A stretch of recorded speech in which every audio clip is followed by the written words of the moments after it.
નમસ્કાર મિત્રો, અયોધ્યા રામ મંદિરને લઈને બીજા સૌથી મોટા એવા સમાચાર મળી રહ્યા છે કે અયોધ્યા રામ મંદિર પર સૌથી મોટા પક્ષી એવા ગરુડ આવી પહોંચ્યા છે। અને મિત્રો આ ગરુડ પક્ષી નથી પરંતુ રામ ભગવાનનો સાક્ષાત ચમત્કાર થયેલો જોવા મળે છે એવું લોકોનું કહેવું છે। અને મિત્રો આજુબાજુના લોકોને એવું કહેવું છે કે આ ગરુડ એક નથી પરંતુ 15 થી 20 જેટલા ગરુડ રામ મંદિર પર આવી પહોંચ્યા છે। તો દર્શક મિત્રો, તમને તો ખબર જ હશે કે 22 જાન્યુઆરીના રોજ પીએમ મોદી સાહેબના હસ્તકે અયોધ્યા રામ મંદિરનું ઉદ્ઘાટન કરવાનું છે। અને આ વિડીયો જોઈને, ગરુડનો વિડીયો જોઈને પીએમ મોદી સાહેબે પણ કીધું છે કે રામ ભગવાનનો સાક્ષાત ચમત્કાર થયો છે, મારો રામ આવ્યો, આવું પણ મિત્રો પીએમ મોદી સાહેબે કીધું છે।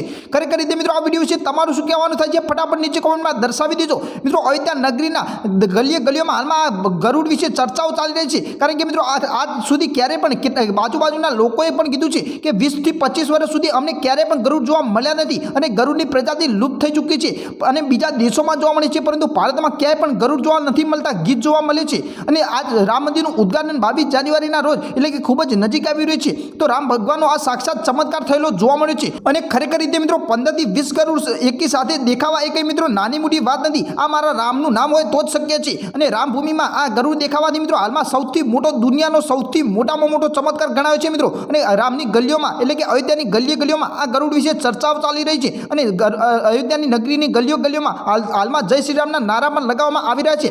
ખરેખર રીતે મિત્રો તમે અયોધ્યા જવાના છો કે નહીં એ પણ મિત્રો નીચે કોમેન્ટમાં દર્શાવી અને 22 જાન્યુઆરીના રોજ જે અયોધ્યા રામ મંદિરનું ઉદ્ઘાટન છે એ દિવસે દરેકે તમારા પોતાના ઘરમાં દીવો જલાવી અને રંગોળી બનાવીને ખુશીઓ મનાવવાનો તહેવાર છે મિત્રો। અને દર્શક મિત્રો આ એકદમ સાચામાં સાચો વિડીયો છે, કોઈ પણ ગુજરાતનો ફેક વિડીયો નથી મિત્રો, એ પણ તમને જણાવી દઉં। તો મિત્રો ખરેખર રીતે આ વિડીયો વિશે તમે શું જણાવો છો નીચે કોમેન્ટમાં દર્શાવી ચેનલ પર નવા જો તો ચેનલને સબસ્ક્રાઇબ કરી દેજો। ધન્યવાદ।